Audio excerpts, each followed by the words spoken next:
दोस्तों बहुत बहुत स्वागत है आपका अपने चैनल पर। और मैं अभिषेक शर्मा, जितने भी जुड़े हुए दोस्त हैं चैनल से या जितने नए कैंडिडेट अभी इस वीडियो को देख रहे हैं, उन सभी का चैनल पर बहुत बहुत स्वागत करता हूं।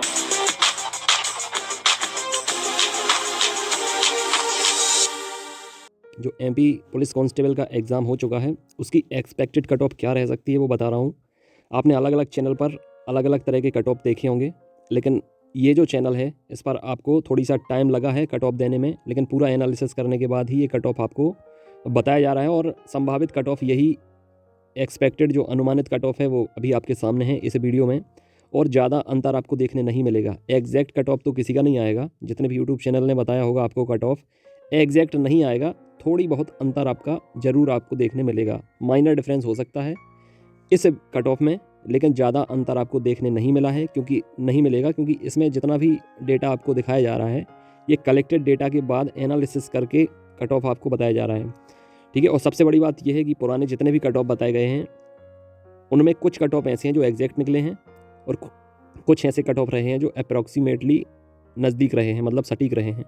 तो उसी के आधार पर ये कट ऑफ, चूँकि बहुत बड़ा एग्ज़ाम हुआ है, बल्कि ये कहा जाए कि मध्य प्रदेश का सबसे बड़ा एग्ज़ाम हुआ है एमपी पुलिस कांस्टेबल का। हालांकि उसमें उपस्थिति 50% से भी कम दायर की गई थी ड्यू टू कोविड-19 एंड ठंडी भी बहुत पड़ी थी, इसलिए उपस्थिति ज़्यादा नहीं थी और पोस्ट भी इतनी ज़्यादा नहीं थी जितने एग्ज़ाम फॉर्म भरे गए थे। और इसके बाद नेगेटिव मार्किंग भी नहीं होती, मैथ्स रीजनिंग भी ज़्यादा आती है। और इसके साथ साथ यह एक ऐसा एग्ज़ाम है जो लगभग हर साल होता है मध्य प्रदेश के अंदर। हालांकि अभी तो 4 साल से हुआ नहीं था, लेकिन यह एक ऐसी परीक्षा है जो 2016, 2017 मतलब लगभग हर साल होती है। इस बार कोरोना की वजह से बहुत लंबा डिले हो गया, लेकिन इसमें कंपटीशन बढ़ जाता है क्योंकि सबको पता रहता है ये भर्ती परीक्षा लगभग हर साल आती है। क्वालिफिकेशन 10वीं पास मंगाते हैं, ठीक है, और उम्र का भी काफ़ी हद तक रिलैक्सेशन दे दिया जाता है। तो उसकी वजह से फॉर्म की जो संख्या है वो अधिक हो जाती है। गर्ल्स भी बहुत अधिक फॉर्म भरती हैं क्योंकि उन्हें पता रहता है कि इसकी कट ऑफ लड़कियों के लिए कम जाती है। और मैथ्स और रीजनिंग का एक पार्ट ऐसा होता है जिसमें बहुत सारे कैंडिडेट ऐसे होते हैं जो लगभग पूरे में पूरे मार्क्स ले आते हैं, इसलिए कट ऑफ पहली चीज़ मैथ्स रीजनिंग आती है, कट ऑफ हाई जाती है। नेगेटिव मार्किंग नहीं है, एस्पिरेंट्स ज़्यादा हैं, पोस्ट की जो संख्या है, वैकेंसीज़ हैं जो वो बहुत कम हैं। तो उसी आधार पर ये कट ऑफ, जितना कट ऑफ मैंने बताया था उतना ही कट ऑफ इसमें देखने को मिला है और लगभग सिमिलर ही कट ऑफ है। तो ये न्यूज़पेपर है जिसमें ये कट ऑफ बताई गई है और ये मुझे काफ़ी हद तक सही लगी, इसलिए मैं ये वीडियो आप तक लाया हूँ। सबसे पहली बात, पहले 4000 पोस्ट थी, 2000 पोस्ट को और बढ़ा दिया गया तो 6000 पोस्ट हो गई टोटल। इसी के लिए ये भर्ती परीक्षा हुई है। ठीक है। एमपी पुलिस कांस्टेबल भर्ती की लिखित परीक्षा में नेगेटिव मार्किंग का प्रावधान ना होने से मेरिट हाई जाने के आसार हैं। कट ऑफ अधिक रहेगी। नेगेटिव मार्किंग ना होने से 100 अंकों के पेपर में अभ्यर्थियों ने प्रश्नों को नहीं छोड़ा, जहां कहीं कयास या अंदाजा था उत्तर दिया। सही प्रश्न के लिए 1 अंक मिलेगा। कुल वैकेंसी के 5 गुना अभ्यर्थियों को शारीरिक दक्षता के लिए चुना जाएगा। मतलब 6000 पोस्ट हैं तो 30,000 कैंडिडेट को बुलाया जाएगा। प्रोफेशनल एग्जामिनेशन बोर्ड बहुत जल्द रिजल्ट अपनी आधिकारिक वेबसाइट पर जारी करेगा। करीब 12 लाख परीक्षार्थियों के परिणाम का इंतजार है।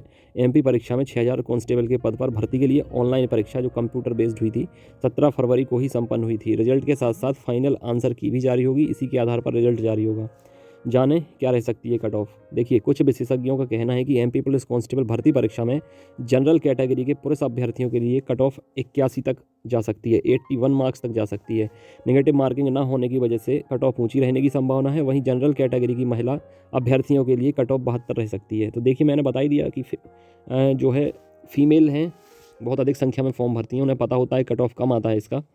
और इसके साथ साथ जो ये मेल कैंडिडेट का कट ऑफ दिखा रहे हैं जनरल कैटेगरी में 81, ये इसलिए जाएगा क्योंकि देखिए, ओपन जनरल का मतलब ये नहीं होता कि सामान्य वर्ग के लिए, ओपन का मतलब होता है खुला हुआ है सबके लिए, अनारक्षित है। यह एक ऐसा स्लॉट है जो सबके लिए खुला है। तो जनरल कैटेगरी में ओबीसी, एससी, एसटी और जो सामान्य वर्ग में आते हैं वो सभी कैंडिडेट आते हैं जिनके ज़्यादा मार्क्स होते हैं। हाई स्कोरर ओपन कैटेगरी में आते हैं और वही इस मेरिट को खींच देते हैं। और यहाँ पर सिर्फ जो प्रॉब्लम होगी वो जीके जीएस में होगी। इसके अलावा कुछ रीजनिंग के घुमाने वाले क्वेश्चन, उलझाने वाले क्वेश्चन भी आए थे। लेकिन अब आप खुद ही सोचिए, पूरे मध्य प्रदेश से 12-13 लाख फॉर्म भरे थे। 6 लाख ने भी अगर फॉर्म मतलब एग्ज़ाम देने गए थे तो आसानी से 30,000 उसमें से चुने जाने हैं। 6 लाख का 10% होता है 60,000 और 1% वैकेंसी है 6,000। अब आप सोच लीजिए, समझदार आप खुद हैं, क्या पूरे मध्य प्रदेश में 30,000 ऐसे बच्चे नहीं होंगे जिनके 80 नंबर आए होंगे। शिफ्ट ही हुई हैं 30 दिन 40 दिन तो पेपर ही चला है, तो सामान्य सी बात है कि आप अंदाज़ा लगा सकते हैं। लेकिन ये जो 81 कट ऑफ दिखाई जा रही है, इसको एक नंबर तो पहले कम कर दीजिए 80 कर दीजिए। 80 भी बहुत होती है। 80 फाइनल कट ऑफ बता रहा हूँ मैं। फाइनल का मतलब होता है फिजिकल के बाद। अब इसमें आप कम से कम 3 नंबर कम कर दीजिए। किसके लिए? फिजिकल के लिए। मतलब अगर आपके 76 या 77 नंबर हैं जनरल कैटेगरी से, ठीक है, तो आपको फिजिकल के लिए बुलाया जा सकता है। अब ये डिपेंड करता है नॉर्मलाइजेशन के ऊपर कि नंबर आपके उतने ही रहते हैं, कम हो जाते हैं या ज़्यादा हो जाते हैं। लेकिन मेरे हिसाब से अगर 76 या 77 रहते हैं जनरल कैटेगरी में, ओपन में, तो आपको फिजिकल के लिए बुलाया जाएगा। ये फाइनल कट ऑफ यहाँ पर दिखाया जा रहा है 81, ठीक है, इसको 80 आप ले लें। अब यहाँ पर आपको दिखा दूँ सभी कैटेगरी का। देखिए, कोचिंग एक्सपर्ट्स के मुताबिक संभावित कट ऑफ जो आपका देखने को मिलेगा, यहाँ पर दी गई है कैटेगरी, सेंटर में दिया गया पुरुष और राइट में दिया गया है महिला, male female. General 81, female 72, OBC 76, female 68, SC 71, female 65, ST 65 और महिलाएं 59। ये फाइनल कट ऑफ है, मतलब आफ्टर फिजिकल सेकंड राउंड के बाद जो आपका फाइनल कट ऑफ है वो इतना रहेगा। लेकिन इसमें से मैं ज़्यादा तो नहीं, लेकिन एक एक नंबर जरूर कम करूँगा। किसमें से? पुरुष वर्ग में से। जनरल का 80, ओबीसी का 75, एससी का 70 और एसटी का 64 तक final cut off after physical. अब ये नॉर्मलाइजेशन के ऊपर निर्भर करता है, चूँकि 40 दिन पेपर चला है 2-2 शिफ्ट में, इसलिए नॉर्मलाइजेशन में काफ़ी बड़ा अंतर देखने को मिलेगा। कम से कम 0 नंबर का, मतलब नो चेंज भी रह सकता है, और ज़्यादा से ज़्यादा 5 नंबर तक का हेर फेर आपका नॉर्मलाइजेशन में हो सकता है। अब ये तो पीईबी ही डिसाइड करेगी कि किस शिफ्ट का पेपर उन्हें सरल लगा, किसका कठिन लगा। यहाँ देखिए, रिजल्ट नॉर्मलाइजेशन पद्धति से निकाला जाएगा। लिखित परीक्षा कई शिफ्टों में हो रही है, इसलिए इसका रिजल्ट नॉर्मलाइजेशन पद्धति से निकाला जाएगा। मार्क्स को नॉर्मलाइज किया जाएगा। दरअसल अलग अलग शिफ्टों के प्रश्न पत्र अलग अलग होते हैं, और प्रश्न पत्रों के कठिनाई के स्तर में समानता लाने के लिए व्यापक तौर पर मार्क्स नॉर्मलाइजेशन का फॉर्मूला अपनाया जाता है। परीक्षा में शामिल सभी अभ्यर्थियों के मार्क्स को एक फार्मूले के तहत नॉर्मलाइज्ड किया जाता है, ठीक है। तो ये सारा कुछ पता आपको चल गया होगा। अब बहुत सारे एस्पिरेंट्स पूछते हैं कि रिजल्ट कब आएगा। तो देखिए, आपका 17 फरवरी को एग्ज़ाम आपके ख़त्म हुए हैं।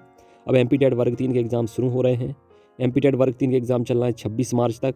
चूँकि ये बहुत बड़ा एग्ज़ाम है, ये भी मतलब बहुत बड़ा एग्ज़ाम है। एमपी पुलिस के बाद ये बहुत बड़ा एग्ज़ाम है एमपी-टेट वर्ग 3 का। लगभग 10 लाख एस्पिरेंट्स इसमें भी शिरकत करने वाले हैं। तो इस बीच में कोई भी ऐसी बड़ी एक्टिविटी आपको प्रोफेशनल एग्जामिनेशन बोर्ड की वेबसाइट पर देखने को नहीं मिलेगी। हाँ, कुछ भर्ती परीक्षाओं के नोटिफिकेशन ज़रूर आ सकते हैं, छोटे मतलब नोटिफिकेशन आ सकते हैं। लेकिन अभी धीरे धीरे जैसे ही ये महीना निकलेगा, वैसे आप रिजल्ट के करीब आते जाएंगे। और पूरी उम्मीद, देखिए, अब चूँकि मार्च के महीने में आपका फिजिकल होना नहीं है, अप्रैल में गर्मियाँ शुरू हो जाती हैं, अप्रैल मई जून, मेरे हिसाब से रिजल्ट भले ही वो आपको दे दें और काफ़ी टाइम भी दे सकते हैं आपको फिजिकल के लिए। इसलिए फिजिकल तो आप लोग करने ही लगें। जितने लोग इस कट ऑफ से 5 नंबर कम है वो फिजिकल जा सकते हैं, ठीक है, क्योंकि फिजिकल तुरंत नहीं हो पाएगा, टाइम आपको मिल जाएगा रिजल्ट के बाद। लेकिन भरोसे ना रहें, पीईबी अक्सर पुलिस के एग्ज़ाम में धोखा दे देते हैं। रिजल्ट के बाद 1 महीने का भी टाइम नहीं देते कई बार। तो 2016 में 15-20 दिन का ही टाइम दिया था, इसलिए पोस्ट खाली रह गई थी, फिजिकल नहीं निकाल पाए थे। सबको लग रहा था फिजिकल के लिए टाइम देंगे, उन्होंने टाइम नहीं दिया। बरसात के मौसम में ही फिजिकल करा लिया, इसलिए पोस्ट खाली रह गई और स्टूडेंट बाहर हो गए। 2017 में भी लगभग 1 महीने का ही टाइम दिया गया था, ज़्यादा टाइम नहीं दिया गया था, ठीक है। इसलिए भरोसे ना बैठें, फिजिकल करें अगर नंबर आपके इसके इर्द गिर्द अभी आपको दिख रहे हैं तो। और साथ में आने वाली भर्ती परीक्षाओं की तैयारी के लिए बिल्कुल लग जाएं, क्योंकि इस साल बहुत सारी परीक्षाएं होनी हैं, नए नोटिफिकेशंस आने हैं, आपको 1 बाय 1 एग्ज़ाम देने हैं। इसलिए रिदम में रहें, भरोसे ना बैठें जब तक हाथ में ज्वाइनिंग लेटर ना आ जाए। रिदम बनाकर चलें, प्रिपरेशन करते रहें। और इसके साथ साथ अगर अभी तक आप लोग चैनल से नहीं जुड़े हैं तो चैनल को भी सब्सक्राइब करके बेल आइकन प्रेस कर सकते हैं। एप्लीकेशन भी डाउनलोड कर सकते हैं, डिस्क्रिप्शन में कमेंट बॉक्स में लिंक दी गई है। प्ले स्टोर पर भी एग्जाम एनालिसिस एक्सपर्ट सर्च करके डाउनलोड कर सकते हैं। इस साल महाकुंभ होना है भर्ती परीक्षाओं का, लगातार प्रिपरेशन चलेगी, ऑनलाइन टेस्ट चलेंगे, वीडियो क्लासेस, नोट्स, टेस्ट, ये सब आपको मिलेगा। पीछे ना रह जाएँ और इस साल आप अपॉर्चुनिटी खो ना दें, मौका हाथ से निकल ना जाए। इसलिए अभी से ज़रूरत है कि अभी से आप लोग जुड़ें, अभी से प्रिपरेशन करें। सारी strategy, time table, routine, content, notes, test सब आपको मिलेगा, बस आपको फॉलो करना है और टाइम देना है। इस वीडियो में इतना ही। God bless you, take care.